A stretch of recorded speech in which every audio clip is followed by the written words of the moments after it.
Era uma vez, para lá do mar da imaginação, próximo do vale da felicidade, uma floresta. A mais bela floresta que se pode imaginar.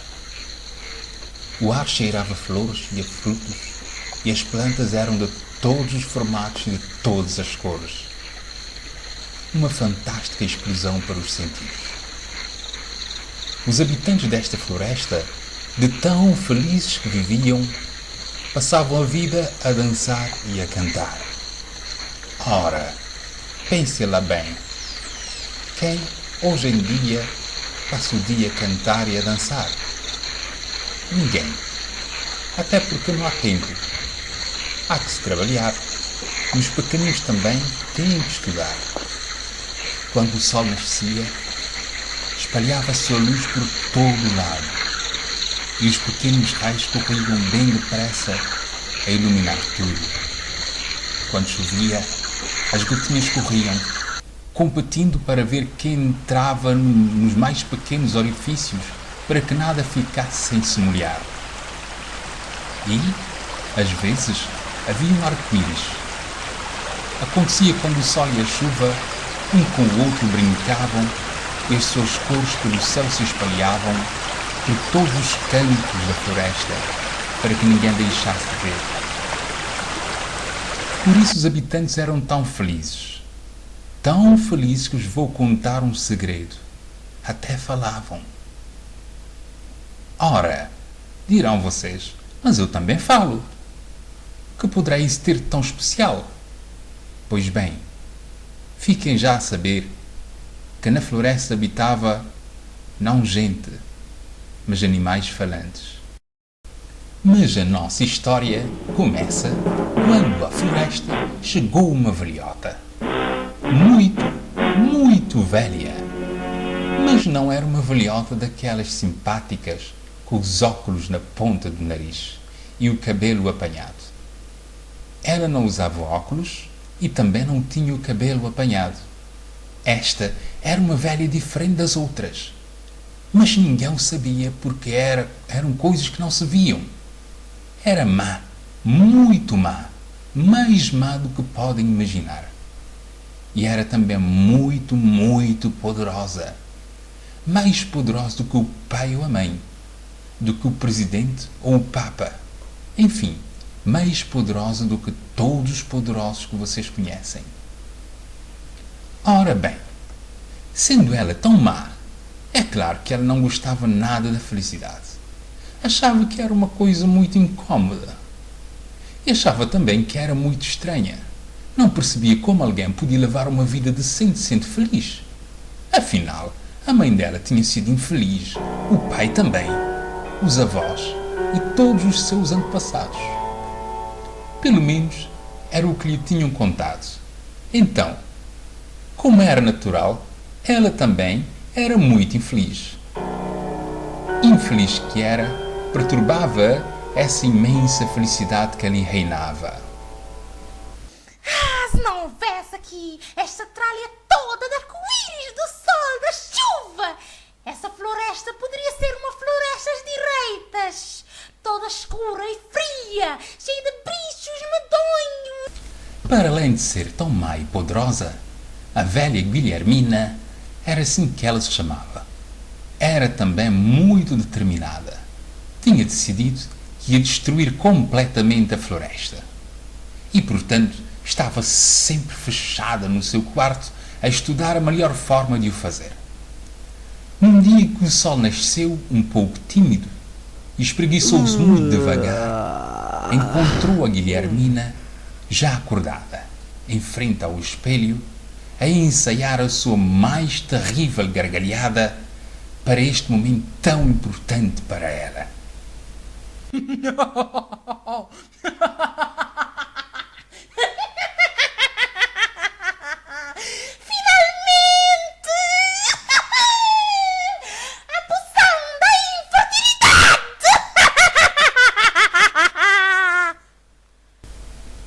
Ela tinha passado a noite acordada e tinha feito uma poção que bastava ser destapada e soprada pelo vento que se espalharia e impregnaria todas as coisas, tornando a floresta finalmente escura e lúgubre como ela sempre sonhara.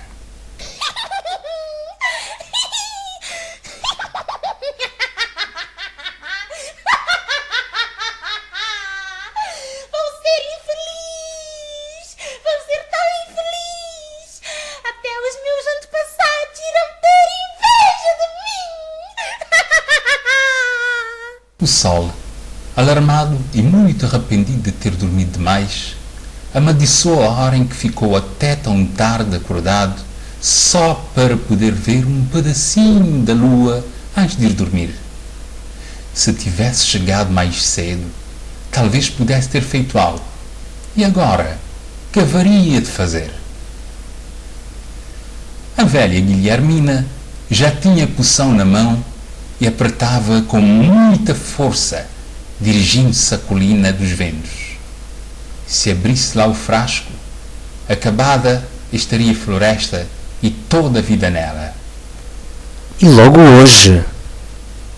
Resmungou o sol chateado. Aquele não era um dia parado.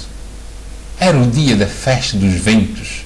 Vinham ventos de todo o mundo para dançar a dança da floresta. Os ventos quentes dos trópicos, trazendo lufadas de calor. Os ventos do norte que traziam histórias de ursos e focas. Até o trabalhador vento das velas dos pescadores tinha tirado a manhã de folga para vir ver os velhos amigos. Oh meu Deus, que desgraça! Acho que esta poção vai espalhar-se pelo mundo todo com todos estes ventos. Tenho mesmo que impedir. Então, uma coisa que não era muito comum ver, em vez de percorrer lentamente o seu caminho no céu, o sol mexeu-se muito rapidamente em todas as direções à procura de alguém que o pudesse ajudar. Não tardou muito e ouviu lá embaixo um ruído. Quem vem lá? Preciso de ajuda! Senhor. Era o Sr. Caracol, um animal muito distinto, pensou o sol, mas pequenino e inútil para aquela grande causa. No entanto, não fosse o caracol ter visto mais alguém, lá lhe disse o que se havia passado muito rapidamente, mas o caracol, que era muito inteligente, percebeu tudo. Ó sol, tu és quente, brilha, brilha e brilha mais. Com muito calor subir a colina será difícil, ainda para mais uma velha tão velhinha.